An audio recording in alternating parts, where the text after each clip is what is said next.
मालेगावकरांचे गांधीगिरी आंदोलन. 13 कोटींच्या योजनेचा नळ कोरडाच. मालेगावमध्ये अंदाजे 13 कोटी रुपयांच्या जलजीवन योजनेनंतरही काही घरांमध्ये नळाला पाणी मिळत नसल्याने नागरिक संतप्त आहेत. रस्ता करून 2 वर्ष व्हायलेत, रोड फोडून टाकला, अजून नळ बसले नाही. ग्रामपंचायतला गेलं, ग्रामपंचायत म्हणतात दिले तर तुम्हाला सांगतो गुत्तेदाराला, गुत्तेदार 2-4 दिवस ढकलपुडी करते ना. आता हे रस्ता तर खंडामध्ये दुरुस्तीपणा केला बी नाही. इकडे पाहायचा रस्ता कसा झालेला आहे. आपण आमच्या 5-6 घराला नळ नाहीत. नाल्याचा विषय सोडून त्या नाल्या बी नाहीत. किती बाऱ्या गेल्या ग्रामपंचायतला की हो टाकतो ओपनला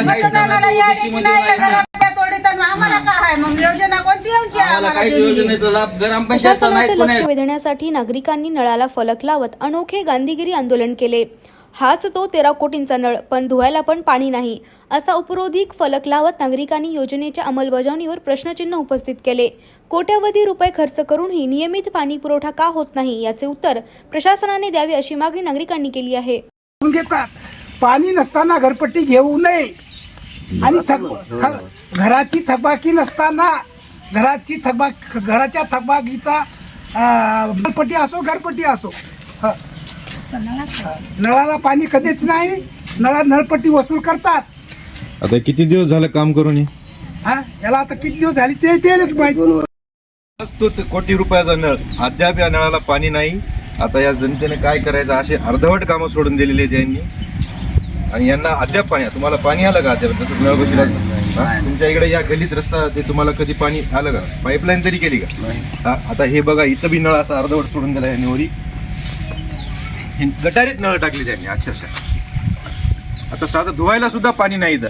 आता एवढे कोटी रुपये खर्च करून यांनी जी योजना राबवली, त्याला अजून पाणी तर लांबच राहिलं, अजून नळ सुद्धा बसवलं नाही. 1000 रुपये लावून ठेवलेत आधीच रेकॉर्डला. आता एवढं पाणी कोटी रुपये खर्च करून हा नळ केलाय. धुवायला सुद्धा पाणी यायला नाही. लागला तसं नळाला पाणी सुद्धा नाही, एकदाही नाही. आणि नालीला पाणी हे किती साचालय, किती घाण सध्या बिनांकाचाच नाही. आणि पाणी न देता नळपट्टी वसूल वसूल ट्रॅक्टरवर लावायले तर